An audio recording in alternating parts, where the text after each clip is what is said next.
Welcome back to Everyday Hockey, presented by DraftKings, the leader in daily fantasy sports. Don't forget to use promo code THPN upon sign up for a bonus. And if you're a regular user, plug that promo code in for a weekly deal. Today, we talk about the Vancouver Canucks announcing their AHL affiliate, the Abbotsford Canucks. Let's get to the nitty-gritty.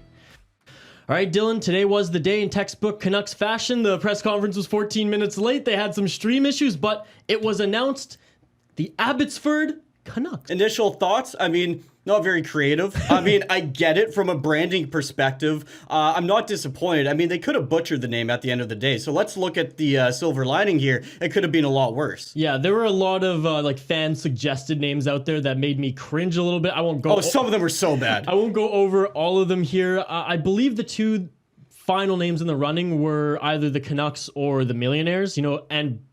Millionaires owed to the old Canucks back in the day. The old Vancouver Millionaires, right? The first incarnation Vancouver Millionaires, baby. Of an NHL team here in British Columbia. So that would have been pretty cool too. Stanley Cup Champions. Stanley Cup Champions. That is true. We'll talk a little bit about their logo and just their color scheme and everything as this video plays out, because we are a fan of that. But just quickly wanted to give a big shout out to the entire Utica market. When the Utica Comets were the Canucks affiliate, such a passionate fan base. Now, they didn't have necessarily the connection to the Vancouver Canucks, much like everybody in Abbotsford in the province of British Columbia will have now. But just a huge shout out to everyone covering the team. You know, the fan base would sell out that arena. I believe they even set or held records for sellouts in that arena there in Utica. And listen, as a Canadian market, it would have been easy for us to hate on Utica. But you know what? They made it really tough because, yeah, they have an amazing fan base there. Yeah, shout out K-Rock, the radio station that covers them. K-Rock Rain, our boy, who we've connected with many, many times working in media.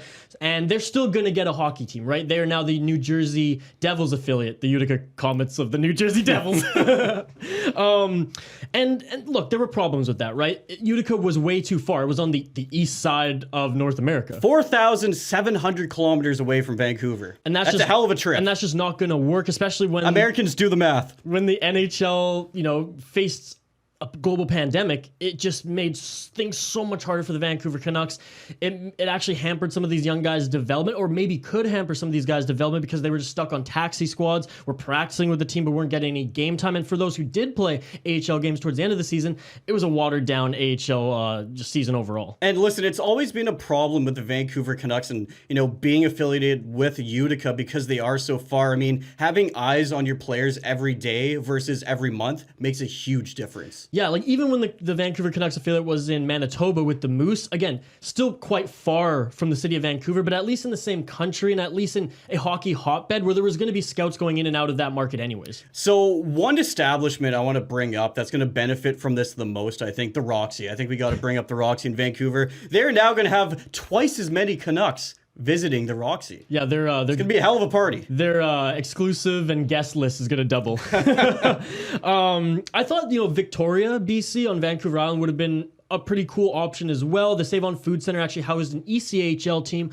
a few years back. I understand that there's a little bit of travel issues there with the ferries and whatnot, but let's be honest, compared to a Utica or Manitoba or Chicago, it would have been nothing. I understand, though, the move to Abbotsford. They already had an AHL facility there because they used to house the Abbotsford Heat, which were the AHL affiliate of the Calgary Flames for many years. Yeah, I think travel is the biggest issue. From a selfish standpoint, yes, I would have loved the team to be in Victoria on Vancouver Island, but you know what? They made the right choice. Let's talk about the logo and the branding. Again, if they would have done an ode to the Vancouver Millionaires, we kind of would have known the color scheme. I mean, we see your hat here in the video. They went with a Canucks, I don't even know if it was a third jersey or just like a special event jersey in the Johnny Canuck green color scheme, which honestly is pretty much from what we've seen of the concept circulating. Rob the Hockey Guy, made a tweet about it. Very similar jersey to what they released during their promotion a few years ago. Yeah, I've said it for years. I've really liked this Johnny Canuck logo. I wouldn't mind it if they used it for, the actual Vancouver Canucks, but using it with the Abbotsford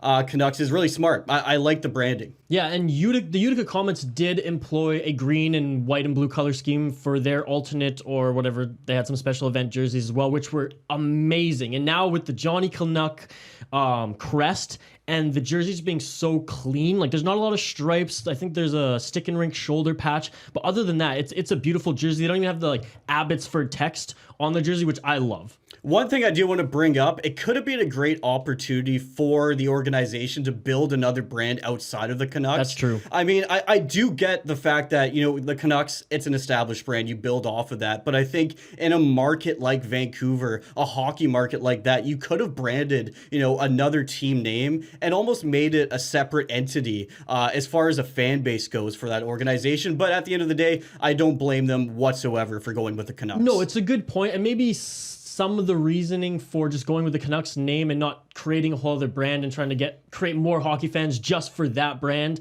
who also follow the other ones is the Vancouver Giants are really trying to pick up steam and establish themselves as, you know, a separate hockey entity as well in British Columbia. And there's various, you know, I guess I should say Southern British Columbia, because there's various dub teams in this province. So maybe that was a reason. And also, I mean, anybody in Abbotsford who's going to be following this team, they're Canucks fans anyways, right? 100%. They're an hour away from the city. So again, makes sense. Short term, 100% agree with it. But if they had future plans to really make a dent in this market with a whole other hockey market, I do agree with what you said. And it would have been different if, say, they moved it to Victoria, where it could have been the Islands team. One last thing I want to mention. Isha, we talked about this before the video. One thing you said to me that makes a lot of sense, nothing is long-term in the AHL. Yeah, that's what a great way to end the video. That's it for today. Comment what town is north of Abbotsford that rhymes with dope in the comments below. Smash that like button and subscribe, and we'll see you in the next video.